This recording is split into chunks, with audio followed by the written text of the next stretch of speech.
just to find out that, he got married while we were together and had a kid also. While you're together?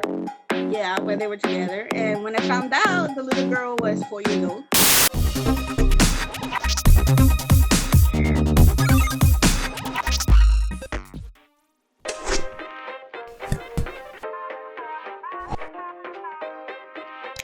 I'm slightly ashamed of this project. Vibe presents A Friend with Issues. And welcome back to another thrilling, rousing episode of A Friend with Issues, where I invite a friend over every week to discuss a topic that makes their ass itch, that makes them upset, that grinds their gears, that they just want to vent about. Today, I have Clary, and she is here. Clarabelle, before we discuss today's topic, how do we know each other? From your brother, Christopher, right? Okay. You went to Target, right? Actually was on what the 2 episodes ago, episode 3, by the way, if you want to check that out, that's what we're referring to. What? He was on episode 3. Oh. Yeah. Okay. Carry on. Target, and you were gonna buy the El Cantante for one of your friends. I was gonna buy the what? El Cantante, the what DVD, the movie, El Cantante. I don't remember that at all. Carry on, keep going. Really? I don't remember El Cantante, but carry on. It must have been for somebody. It's a movie from Mark Anthony that you were looking for, and I was like, it's over there. Oh. You don't remember. I don't remember. I don't remember that at all. It wasn't for a friend. It had to be for if I'm gonna look for something random like that, it had to be for a girl I liked. It had to be. Yeah, it is. I think it was for like Christmas or something. Oh yeah. I'm so. I used to be so thoughtful like that. Okay, carry on. All right, so we met through the brother, but how did the friendship start? The association beyond the brother. How did the DDR start? I don't fucking remember. Neither do I. It was so long ago because Clarabelle disappeared for like a decade. Okay, well, tell everybody how we reunited. How about that? You sound so bitter. A little bit. Hurt my heart. Oh, I will not deny or confirm that I had a crush on her 10 years ago. I will not confirm or deny that. Whatever. Carry on. So anyways, I know Manny. Yes. Now Manny, of course, will be in a future episode, and Manny is my third co-host of The Last of the Nice Guys. You should listen to that one too. And yeah. Oh yeah, I know Manny, and he posted something, and I saw your face. I'm like, hey, I know this dude. I know this face. Who is that guy? And then I sent a friend request, and then you're like, hey. Listen, when I got that friend request, I was like, no fucking way. Literally, that's what I said. I said, no fucking way, except, what's up? Where have you been? I was really excited, believe it or not. It was at work too. I was like, what? And then I immediately text Manny. I'm like, Manny, how the heck do you know Clarabelle? He goes, how do you know Clarabelle? I'm just like, okay, here's my story. What's your story? It was really funny. He's like, wow, you sound really excited. I said, I am excited, So, all right, well, that's great. Now. Oh, yeah, and the hookah thing. I introduced you to hookah. Yes, you definitely did. You absolutely did. And which anybody knows now is my obsession. I have a travel size one. I have this 44-inch one. I went to COVID soup. Which is what I call sitting in a spa with drinks and hookah with strangers. It was great times. Manny was there. So with that, yeah, good for him. Yeah, good for him. I told you we went out. I thought I showed you the video. Yeah, it was me, him. It was one of his friends, his friend's birthday, and then we went to Hollywood Beach and for a hookah just to hang out. And then they had a hot tub, and it's free for girls and $10 for guys. And so we hopped in, and then some other guy hopped in, and then 2 other girls hopped in. And in the end, it was just like 8 of us, and it was really funny. Good video too. So, Clarabelle, with that all being said, what brings us here today? Your invite. You invited me. That too. Well, yes. Beyond the invite, you had a topic that grinds your gear. So, what bugs you? What makes you angry? It made me angry. All right, I was with this guy for a couple of years. I don't want to say how much, many years, because it was 10 years. It was the entire 10 years she disappeared from my life. About. No, that's in other words, that's the reason why she disappeared from my life. She's like, I don't need to play DDR with some random guy. I got somebody else. Carry on. That's not true. Okay. Stop being so bitter. Sorry. Stop being so bitter. Sorry. So, anywho. I was with this guy. Aw, me too. Me too. Lies. You were with this guy. I was with this guy, and you know, doing BF stuff. You know, BF and girlfriend, and No dead air. You gotta say it. out. And what? But no, I just to find out that, you know, he got married while we were together, and had a kid also. While you're together.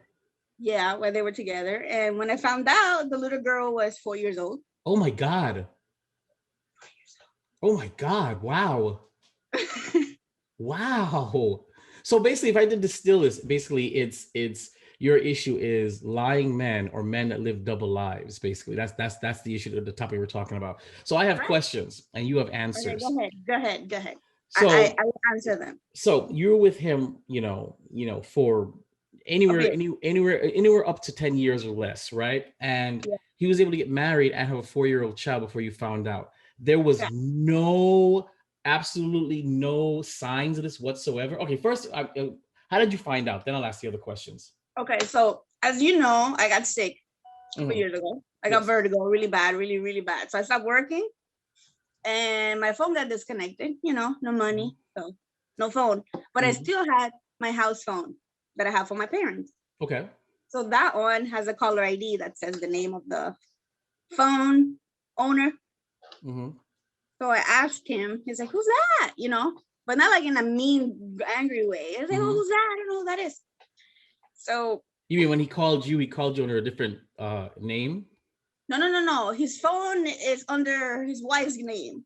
Oh, okay. So when it came up as the caller ID, that was somebody else's name. Okay, that's what you're saying. Okay, cool. So you know, I was like, oh, okay. So, but I wasn't angry. So I was like, oh, okay, whatever. But it still irked me. So 5 minutes later, when I hung up with him, I Facebooked her. No, but did you know that when a name popped up, you knew that? Did he told you? Who did he tell you that was? He's like, I don't know. Okay. So he said, I don't know. All right, cool. And I was like, oh, that's okay, cool. But you know, that's stayed in my mind. So like when we hung up, I Facebooked her, and boom, he's married with a little kid. Jeez. What the fuck? 4 years old. And then I called him. He's like, no, that's not mine. That's not my kid. It's like, but you got married. Wow. So what did he say? What do you mean? He said that he didn't tell me because he didn't want to hurt me. He didn't tell you that he got married because he didn't want to hurt you? No. He didn't tell me like, oh, it's not gonna work out between us because it's not. He was thinking about my feelings. So he's saying that he checked out of the relationship but stuck around, but led you on because he didn't want to hurt your feelings. That's what he's saying? Yeah. Were you still doing girlfriend and boyfriend stuff the entire time? Yeah, of course. Okay, well, let's back up a little bit because fine. He told me that he lived with he told me that he lived with his mom. So I would go to his mom's house. His mom there, brothers there. Well, I was there too. Okay, so none of them knew. I mean, I assume they knew he was married. Of course. So they were okay with him bringing the mistress, which is what you were, around the family? Obviously. That is the creepiest and craziest and most sick thing ever. Okay, so let's back up. So he calls you under a different name, his wife's name. We didn't know his wife at the time, a female's name. You decided to Google it. No, not Google. I Facebooked. Oh, you Facebooked it. So the question is then, because you had to have had some kind of doubt or suspicion about him to go that far, unless you're just that quick on the draw. I have to assume you had a suspicion previously, which led you to doing this. Yeah, I think there was like red flags, whatever. We tried to ignore. Okay, what were some of the red flags that you ignored? I don't know, like I don't know, like I don't remember. It's been like 2 years. I don't know. Listen, I remember everything from the last time. Come on, it's gotta be something because I'm thinking about it. Like for you to go that far, you had to have had some doubt. And that was the final tipping point to make you say, you know what, something's wrong here. You know, let me check that out, kind of thing. Because so it had to be something. Well, how much time like, how much time you guys like spending together? Were there any every dates? day, like every day, 24/7. We would talk every day. Okay. Right? He even let me borrow one of his cars. Wow. Okay, like we would talk every day. One of his cars. If How often something did you happened, how often like did you see him? every day. Every day. How Like do you every day, I would call him like at 2 o'clock in the morning, and he will answer. No, but how often did you see him? How often did you guys spend time together physically in person? Like every other day, I guess. I wonder how you pull that off. Huh. Interesting. So weird.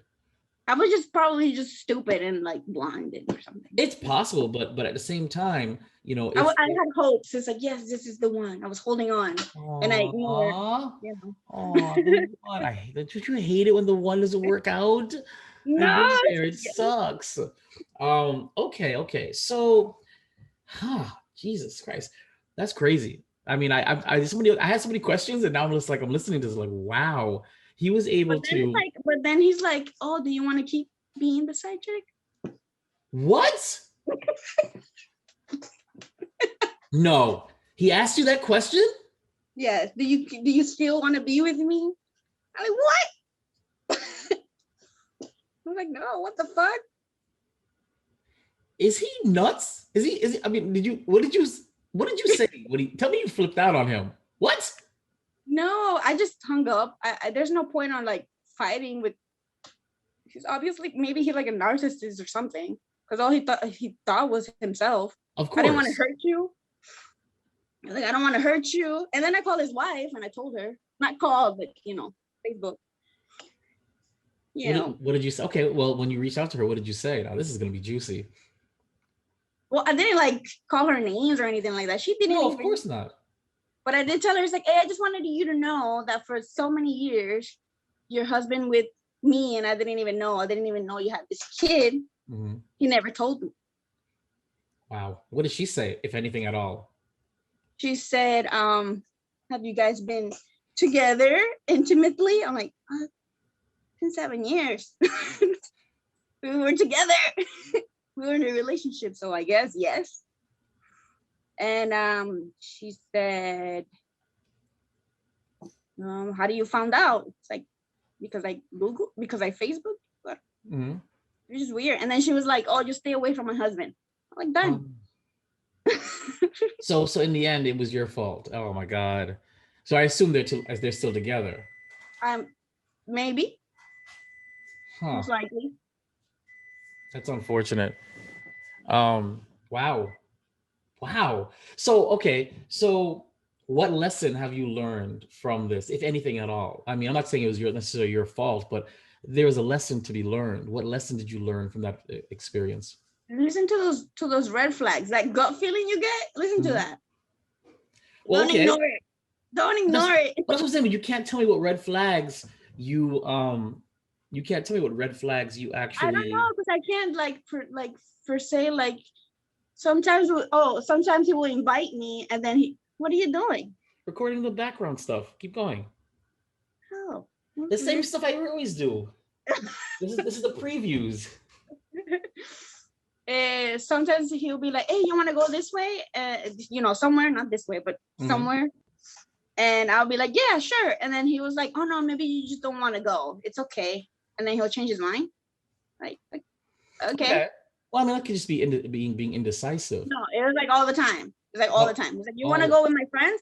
He'll invite me, I guess, just to invite me. Okay, right. Well, okay. But then he'll probably is taking his wife or whatever she is at the time. And then he'll change his mind. I mean, what the fuck? Did you guys ever take photos and stuff and post it on social media? I wasn't big on that. I'm really big on posting. Oh, so you're the perfect mistress then. You didn't have to do any of that. Wow, look at that. I thought so. Now I'm like posting like every single little thing I do if I get a guy. There you go. See? So okay. So no posting of any kind. Which is okay. Okay. Did he ever post about you? Did he ever post any social media stuff? Did you guys take pictures together? Let's say it like that. I wasn't very big fan about it. So I would be like, I don't, like at the beginning, I used to get so mad. It's like, why are you posting? Who are you trying to get mad at? Like, who you trying to get jealous? You know what I mean? See, you were the perfect mistress. Look at that. Doesn't even want to leave a footprint. See, that's how he got away with it for so long. Wow, that's crazy. Why are you blaming it on me? I'm not blaming it on you. I'm just saying that in his eyes, I can see now how I can see a little bit of how he got away with it. Not say he was right or wrong, but I can see because you know you don't have that. Okay, let's post everything. You don't have that. Let's take pictures together. You don't have that. You know, why can't I be around your friends kind of thing. You're kind of a laid back, you know, woman, which is a great. You're like perfect when it comes to that. But such behavior also lends to a guy with a double life, because then if you're not active like that, you know, then good. There you go. So. Wow, that sucks. So, besides red flags, what else did you learn, or what else would you, or what regrets, obviously beyond just meeting this guy, would you have regarding this? Yeah.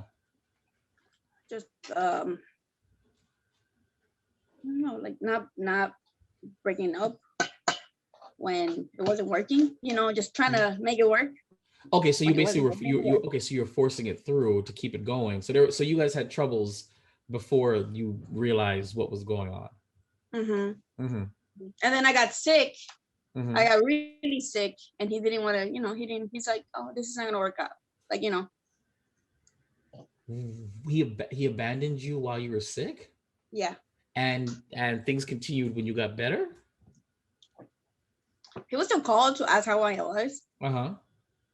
But it was like more of him. He's like, you're not paying attention to my needs, you know? Wow, he sounds so dreamy. I could see why you stayed so long with him. Oh my God, what is wrong with you? I wanted it to work, you know? I don't know. No, I get it, because after a while you invest so much time into it that the thoughts of starting over again, and I fully get this, you know, which is why dating for me is so, because you go through all those motions. Do we like each other? Okay, fine, we like each other. If you have kids, do your kids like them? If they have kids, do their kids like you? Do we have the same stuff? Do our family like each other? Fine. We get through all of that. We get comfortable, and it ends. And you're like, I gotta start that all over again with somebody new. Yeah, I'm good. So I understand. That's why I understand your story. I understand why some people stay in their marriage. I know some people stay with their boyfriends, but I realized also the peace of mind. And once you start having doubt in a relationship, pretty much it's done. If you can't, you know, address it with them and get a satisfactory response, then, you know, it's done. I swear, it's how I've been living for a while. But I get it. I get it. Like when I got sick, not a lot of people understood. So I was holding on to him because he was the only one that was there, you know? Well, he didn't sound like he was there. He was kind of there. It sounded like he was there in a thin thread. Yeah, but I didn't want to, you know, like it's the only normal or consistent thing you had, probably. It's probably so you're on to what was familiar, because like the person that I would call is like, I feel like crap, I want to end it. I actually did. But you know, different story. See what happens? See what happens when you abandon Vibe / Jason for 10 years? That's what happens. I could have been that one being called. I feel like crap. What am I going to bring you? Alka-Seltzer? What do you do for that? You just let you sit there and let the world spin until it's over? It's 24/7. So I never did stop until recently. Like, okay, maybe like last month. That's good. That's good. I mean, we had talked about this off air, and you know, I thought that maybe it could have been stress related. Now that things are fine, because once you hit rock bottom, you always go back up. So it could have been stress related. It could have been, you know what it could have been? It could have been your psyche saying that this guy was the wrong guy, and that's right. I think so too. Yep. Yeah, I think so too. It could have been your psyche telling us to see this fucker. Mm-hmm. And you want to keep seeing him? Fine. We'll let your words spin until you get over it, until you let it go, and that'll show you. You know, some bad things happen to reveal goodness, or to get you to off a path. I've realized that too. You know, sometimes something bad will happen to correct your course, because you could be going down the wrong course, and sometimes you don't listen to yourself, your intuition, to the signs. So sometimes the universe or your body has got to be like, look, we're just gonna knock you out, and then you'll see it. And it of course gave the situation, and I think that helped even before you, because I wonder, if he didn't act like a prick while you were sick, when you did find out, maybe you wouldn't have had enough foundation to say, I'm done. Maybe I wouldn't say you'd have stayed, but you might have not been able to, you would have still held on a little more. I think it gave you the pretense to say you're not a good guy. You're a piece of crap. So, you know, that's what I think. Maybe it's possible. It's It's possible. possible. It's possible. Yeah. It's all possible. So you know what? Thank you, Vertigo. Thank you, Vertigo, for saving my Clarabelle from that crap, because it helped. Vertigo's not. How dare you? It helped. No, but I'm glad you're feeling better. Though. I'm glad. See, you're smiling. You're on camera. You have no idea Right? how pulling teeth you have to be to went get back around to here. work, Huh? and I went back to work. I gained a couple pounds, but whatever. See, whatever. She's still cute, guys. Don't believe the hype. Okay. She was a twig when I knew her, and she was cute as a twig, but now she's like healthy and like figured, so it's great. So no, she's fine. It's horrible. It was horrible. It was a horrible experience. That's like something that you will not wish upon anybody, not even your worst enemy. Vertigo thing. Mm-hmm. I was spinning 24/7. All right. It's funny. Vivian, who actually was on the last week's episode, I was talking to her about you, and we had talked about the whole vertical thing. And the minute I said vertical, she's like, "Oh my god, that is awful." I'm like, "You've heard of it?" She's like, "Yeah, that never goes away. That's terrible." And I was like, "Oh, okay." Because when you told me, I was like, vertigo. Like I've heard that like one time. It was a show called The Newsroom. It was called The Newsroom, and if anybody's seen it, it was a viral clip for a while. The main character is a newscaster. He goes off on his college student, like goes off on her because she asked him, why is America the greatest country in the world? Flips out on her. So when he's leaving the stage and all the cameras are on him, he's like, I have vertigo. That's what it was. I was on vertigo medication, and it made me go crazy. That was literally the only time I ever heard vertigo, like in life. So when you had mentioned it to me, I was like, oh, so a little bit of spinning. Okay. But yeah, she knew about it. She's like, that is terrible. Oh my God, it sucks. I was like, really? So I know you told me, but she was like, it was the first time anybody who heard it. It was like, whoa. Well, you remember like that lady that she was on the news and she died. She drowned with a little girl, or boy, her daughter, son, kid, whatever. Yes. She had vertigo. And they're saying that that's probably the possibility of her drowning. Because she had vertigo, she made her drown her kid? She didn't drown her kid. She drowned. Oh, she drowned herself. Sorry, she drowned herself. Right. Okay, true. It's possible, I guess, but that should have been your topic. Your topic should have been about vertigo. The craziness of vertigo. Next time. If I promise the audience, if this limited series, it is a limited series, if it actually goes well, I might do round 2 of A Friend with Issues and bring back some new guests, some old guests. So who knows? So we already have a topic for Clarabelle. She's going to talk about vertigo in the next episode. If you want to hear about Clarabelle and vertigo escapades, you need to email friendswithissues@gmail.com, and I'll forward it to her. She'll answer all your Q&As. And then we'll bring her back on for round 2 of A Friend with Issues. Before we wrap it up, final thoughts. I don't know. You look nice. I'm wearing pajama top and I'm wearing a hat. Thank you so much. You like the beard? You never saw a beard on me. Yeah, you like the beard? It took me forever to grow a beard, by the way, because my beard grew patchy. Remember, all I had was a mustache at the time, and that was it. Okay, because of course you want to remember. It's just me. So, but no, see, it took a while. It took like a year and a half to get it to where it is now. So thank you. Hopefully we'll hang out maybe in person. I know you don't do the drinking thing, but we do have the hookah love. So you're welcome to come over anytime and get this hookah love. I had asked her like twice already. So when are you coming over to do hookah? And she left me on red. It was so funny. What? She's shy and in a good way. So final thoughts about hating men that live double lives or that lie. They're fuckers. I like that. That's actually perfect. So well, thank you, Clarabelle, for joining me on A Friend with Issues. It was a lot of fun. First time seeing you in 10 years, like seeing you. We've been speaking for a little bit, seeing her. And yeah. So thank you guys for tuning in, and stay tuned to the next episode with more issues that grind your gears. It makes you angry. It makes your ass itch. On A Friend with Issues. I'm Vibe. That's Clarabelle. And remember, listen to everything, but believe only what you can prove. Yes. Got something to say? Email friendswithissues@gmail.com. This is an audio production of Vibe Revelation Studios, the cure for your common day. VibeRevStudios.com.